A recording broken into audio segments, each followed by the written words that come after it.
Assalamualaikum warahmatullahi wabarakatuh. Perkenalkan, nama saya Melki Ardiansa dengan NIM 701210005, kelas 4A, Prodi Sistem Informasi. Di sini saya akan mempresentasikan tentang Project Management Office atau PMO dengan dosen pengampu Rodi Setiawan MSI.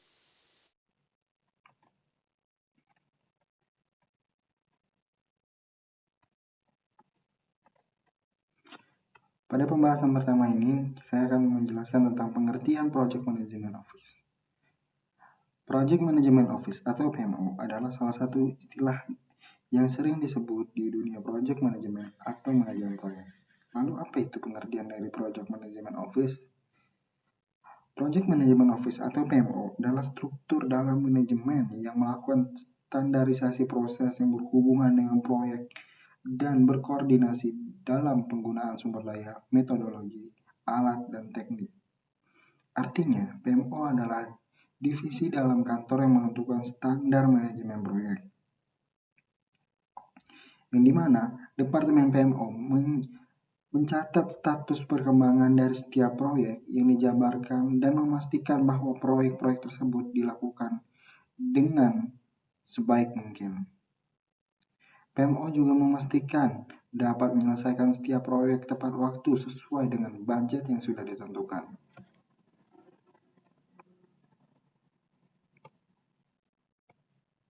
Selanjutnya, tipe-tipe jenis Project Management Office. Tipe-tipe jenis Project Management Office terdapat 3, yaitu ada sportif, controlling, dan direktif.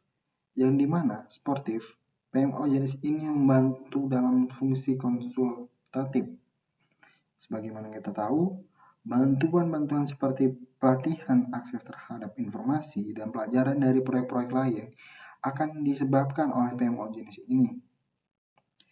PMO yang dimana PMO tipe ini juga bertindak sebagai penyimpan informasi dan memiliki tingkat pengawasan yang tidak begitu baik atau bisa juga disebut lemah. Selanjutnya ada controlling. Berbicara mengenai syarat-syarat pemenuhan yang dibutuhkan oleh proyek, maka berbicaralah dengan PMO tipe ini.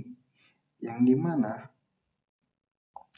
pada PMO tipe ini, jika proyek membutuhkan adopsi metodologi dan framework manajemen proyek, serta penggunaan alat yang spesifik untuk proyek PMO pada tipe ini adalah yang paling tepat.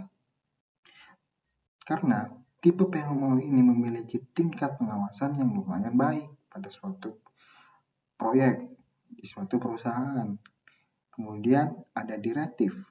PMO jenis ini tidak hanya bertugas sebagai konsultan dan penyedia jasa, tetapi proyek juga pengawas langsung di suatu proyek tersebut.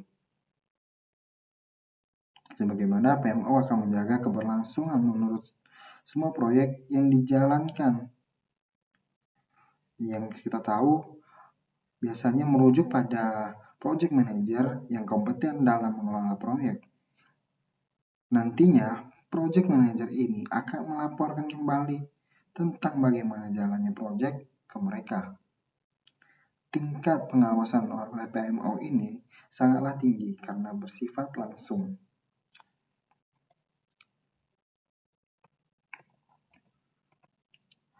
Selanjutnya, dalam suatu departemen Project Management Office terdapat beberapa jabatan.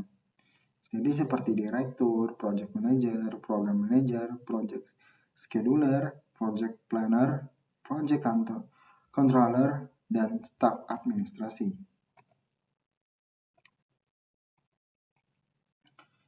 Selanjutnya, tugas dan tanggung jawab Project Management Office. Sebelum kita masuk ke tugas dan Project Management Office atau PMO, kita tahu dulu, PMO akan menjaga keberlangsungan menurut semua proyek yang dijalankan oleh perusahaan dan memastikan proyek-proyek itu mengikuti taktik dalam suatu perusahaan tersebut. Perusahaan juga menggunakan PMO untuk memastikan mereka menyelesaikan proyek dengan tepat waktu, sehingga hal tersebut dapat mempercepat proses berjalannya bisnis. Lalu apa tugas dan tanggung jawab dari PMO ini? Pertama, mengelola sumber daya bersama di semua proyek yang dikelola oleh PMO. Kedua, mengidentifikasi dan mengembangkan metodologi manajemen proyek praktik dan standar terbaik. Yang ketiga, pembinaan, pendampingan, pelatihan, dan pengawasan. Yang keempat, memantau kepatuhan terhadap standar kebijakan prosedur dan pola manajemen proyek melalui audit proyek. Kemudian yang kelima, mengembangkan dan mengelola kebijakan proyek, prosedur, template, dan dokumentasi bersama lainnya atau aset organisasi. Kemudian yang keenam, koordinasi komunikasi lintas proyek. Yang ketujuh, pemimpin transfer pengetahuan. Yang kedelapan, menghentikan proyek. Yang kesembilan, dan keputusan lainnya di atas proyek yang dinilai terbaik untuk organisasi ke depannya. Selanjutnya, bagaimana seorang project management office yang baik? Nah, di sini kita tahu nih bagaimana menjadi seorang project management office yang baik. Yang harus kita lakukan seperti ini: memberikan manfaat jangka panjang nyata untuk bisnis, selaras dengan strategi dan budaya perusahaan, cukup gesit untuk beradaptasi saat strategi bergeser, yang dimana juga merupakan faktor pendukung utama bagi organisasi yang berkinerja tinggi, mengintegrasi data dan informasi serta proyek strategis perusahaan, memungkinkan pembagian atas sumber daya, metodologi, alat, dan teknik untuk keberhasilan proyek di seluruh perusahaan, mengidentifikasi dan mengembangkan metodologi manajemen proyek praktik dan standar terbaik, menjadi seorang pelatih dan mentor yang tepat memberikan pengawas untuk para manajer dan staf proyek. Nah, jadi hal inilah yang harus dilakukan untuk menjadi seorang project management office yang baik. Selanjutnya, apa sih tujuan dari project management office ini? Nah, tujuan dari PMO ini sendiri yang pertama adalah mengumpulkan dan mengatur dan mengintegrasi data proyek bagi seluruh organisasi. Yang kedua, mengembangkan dan mempertahankan template bagi dokumen-dokumen proyek. Yang ketiga, mengembangkan atau mengkoordinasi pelatihan dalam berbagai topik manajemen.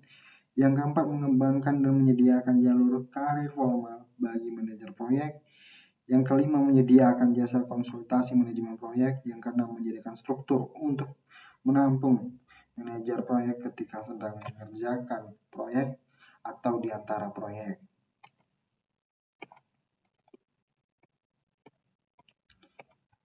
Kemudian inilah keuntungan yang kita dapat apabila kita menerapkan manajemen project management office ini ke dalam suatu proyek kita atau perusahaan kita.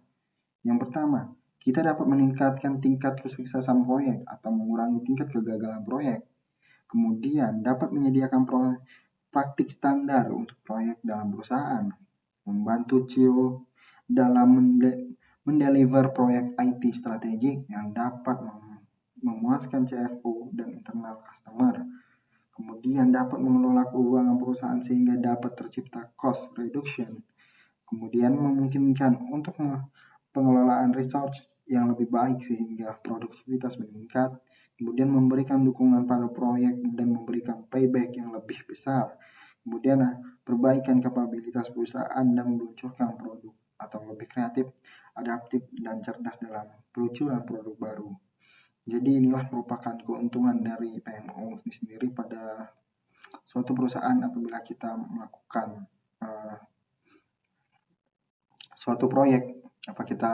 Apabila kita menerapkan PMO ini pada proyek yang kita buat, maka kita bisa mendapatkan keuntungan seperti yang ada di sini. Nah, selanjutnya adalah kesimpulan. Kesimpulan yang saya dapat dari materi ini adalah sebagaimana kita tahu bahwa Project Management Office atau PMO ialah suatu tim atau departemen yang dibentuk oleh sebuah organisasi untuk mengatur proses tata kelola suatu proyek yang memfasilitasi beragam sumber daya, metodologi, tools, dan tekniknya. Yang dimana PMO ini merupakan salah satu inti yang mempunyai peran penting khususnya saat suatu perusahaan atau organisasi tengah menjalankan proyek dalam skala besar. Hal ini diperlukan guna proyek bisa terrealisasi sesuai harapan dan kegiatan proyek dapat berjalan dengan baik dan proyek dapat selesai dengan tepat waktu. Apabila kita melakukan project management office ini dengan cara yang baik.